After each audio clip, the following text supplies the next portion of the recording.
I've been caring for my son's best friend unofficially for years, but now I'm being asked to foster him, and I'm scared I'll fail him. Posted by you/smarteffort8150. I have one son, Henry, aged 12. Henry is best friends with a boy named Archie, aged 14. It has always been clear that Archie comes from a troubled home. From what I can gather, and I do not have the full details, Archie's mom is a substance addict, and Archie has been on the at-risk register for a long time. Honestly, I don't know why it has taken this long for them to decide he should be moved into foster care. Last Friday, I received a call from my son's school. They said they couldn't discuss the matter with me but asked if I would consent to having my information passed on to Archie's social worker. I agreed, and shortly after, I received a call from his social worker explaining that a section something or other was being put in place, which meant Archie would be removed from his home and placed into foster care. I was told that the school had recommended me and was asked if I could take him in, essentially. They said it would likely be long-term, until he turns 18. I honestly didn't know what to say. I was in shock. I have been unofficially supporting Archie for a while now. I pick him up from his house and drop him off at school with my son. He spends many weekends at my place. On the days he doesn't come over, I make sure to pack him something to eat when I pick him up because he told me his school lunch is often his only meal of the day. I buy him soap and deodorant, and I even wash his clothes for him. But supporting him in this way and fully taking him in are two very different things. I'm a single dad. I have a decent job, but I'm far from well off. I live in a small 2-bedroom house, which means Henry and Archie would have to share a room, something they already do when Archie stays, but only for short periods. Plus, there's the immense responsibility of taking on another child. I was told there's a shortage of foster carers in the local area, so if I don't agree to take him, it's likely he'll have to move to a different county and school. I don't want that to happen. I had already planned for Archie to stay with me over the 2-week Christmas holiday, so I asked for time to think about it and said I'd give them a firm answer in the new year. They agreed. Archie hasn't been informed about any of this yet. I've been trying to give him as normal a Christmas as possible. My heart is telling me, of course, you're going to take that little boy in, but my brain is worried about the responsibility and cost of having another mouth to feed and another boy to clothe. At the same time, I keep thinking about Archie's situation. He's already had such a rough start in life, and I know he needs stability and care more than anything else.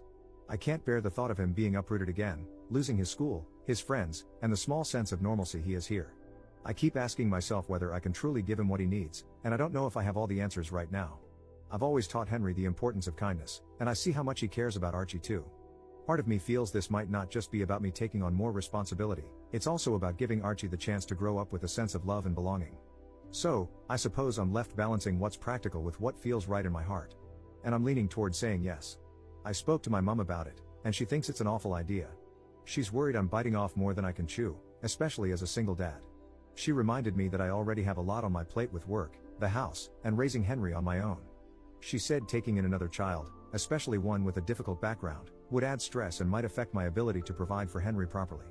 She didn't say it outright, but I could tell she's afraid this might make life harder for all of us, including Archie. I understand her concerns, honestly, I do. But I can't imagine turning him away when he needs help the most. I told her I haven't made a final decision yet and that I need to think about what's best for everyone involved, not just what's easiest. And I haven't even discussed any of this with Henry yet, which will be a huge factor in my final decision. This has been a huge rant, and if you've read it, thank you. I just needed to get this out somehow. Update 5 days later. I just wanted to give an update and say a huge thank you for all the responses. I genuinely didn't expect to receive so many replies, especially to something that was just meant to be a rant to get my emotions out. When I was asked to take in Archie, at first, I felt honored. Then, I felt worried about everything. I am quite an anxious person in general, and my thoughts were flooded with concerns about whether I'd be good enough to support Archie in the way he needs. I love my mom, but she didn't help. I think I get my anxiety from her, although she has it on a much higher scale than I do. Every possible thing that could go wrong, she was texting me about all week. You're already stretched thin with work and Henry. You won't get one-on-one time with Henry anymore. How will you afford everything? These are real concerns, and I'm glad she brought them up because they gave me the opportunity to think about how I could mitigate them. A few of you mentioned the fostering allowance, which I knew about, but I couldn't find any concrete information on how much it would actually be. Every source online seemed to give a different answer, but none suggested it was very much. However, as some of you advised, I called the social worker's office and said I was seriously considering taking in Archie, which they were thrilled about, but I needed to understand the finances first to see if it was feasible. They said they couldn't provide exact numbers, as every case is different and it isn't decided until a placement is found. However, they told me the minimum would be around £190, about $240 US, per week, and that it would likely be completely tax-free. Additionally, I'd receive a significant discount on things like council tax. That was honestly a lot more than I expected and much higher than most of the figures I'd seen online. They also put me in touch with some other foster carers who answered my questions, which was incredibly helpful. This week has been very busy. I worked out my finances, added the estimated fostering allowance, and calculated how much Archie would likely increase my expenses. It worked out that I'd actually have a surplus compared to my current situation. Many of the foster carers I spoke to don't work full-time, using the allowance to supplement their income.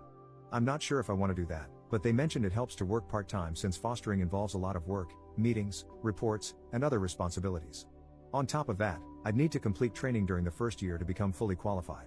I considered it, and with the additional allowance, I could move to a 0.6 contract, working 3 days per week, while still covering the costs of moving to a 3-bedroom house. While that would leave me with slightly less disposable income, it wouldn't be a significant reduction. I've spoken with my work, and they said they'd support me if I decided to do this, but I haven't made a final decision.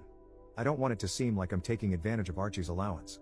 After sorting out the finances, I needed to talk to Henry. This was honestly the most important part of my decision. If Henry said no, I'd struggle to go ahead with it. I took him out and explained the situation. I didn't go into the details of why Archie is going into care, as it's not my story to tell, even though Archie himself has been open about his rough home life. I discussed the potential challenges, less one-on-one time, less privacy, at least in the short term while we find a bigger house, and so on. Henry was incredibly supportive. He said that he and Archie had talked about how they both wished Archie could come and live with us. I told him not to mention anything to Archie yet until I had the chance to speak with him, and he agreed. Yesterday, I arranged for social services to come over. Archie, his social worker, and I sat down to talk. They told Archie he was going to be placed in foster care. Archie cried a lot, I cried a lot, and he asked to see his mom, which the social worker said they'd arrange as soon as possible. In that moment, Archie didn't seem like a teenager, he seemed like a small child whose world was crumbling. Then they asked Archie if he'd want to stay with me. Although he was still distraught about being in care, he said he'd love to stay with me. We discussed what it would mean and how it would affect us. Afterward, Archie and his social worker spoke privately, and then the social worker and I talked. They expressed how thrilled they were about my decision and said they were pleased I planned to move to a bigger house soon, as Archie would need his own space, which I fully agree with. Normally, the boys spend most of their time upstairs playing Xbox, but later that day Archie came down and asked if we could watch a movie together. He sat next to me, rested his head on my shoulder, and said, "Thank you for letting me stay with you." Writing this, I can feel tears welling up in my eyes again. I put my arm around him and said I'd always be there for him. Today, Archie seems a little down, which is entirely understandable. I honestly expected him to take it harder than he has. To cheer him up, we're going to see the new Lion King movie, even though I hate those live-action films, but this is for Archie, and then going out to eat, letting the boys choose where. I might return in a few months to give an update on how things are going. For now, I'm just hoping everything will be okay. I know the first few months will be the hardest. Thank you, everyone. Editor's note. Stealing this comment from you/EffectiveCricket93 to explain what type of fostering is involved here. It depends. This is called a friends and family placement in England, where social services have decided it's in the child's best interest to be placed with a familiar person rather than in a traditional foster placement. Friends and family placements can have a looser set of restrictions compared to traditional placements. However, OP would only be cleared to take in Archie. For example, he wouldn't be able to take in another child unless he decided to undergo full training.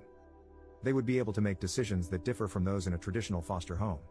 For instance, social services have to weigh factors such as, there are no local foster homes, meaning his schooling would be disrupted, and he would lose his friends and support network. How would that impact him, against the fact that he would have to share a room?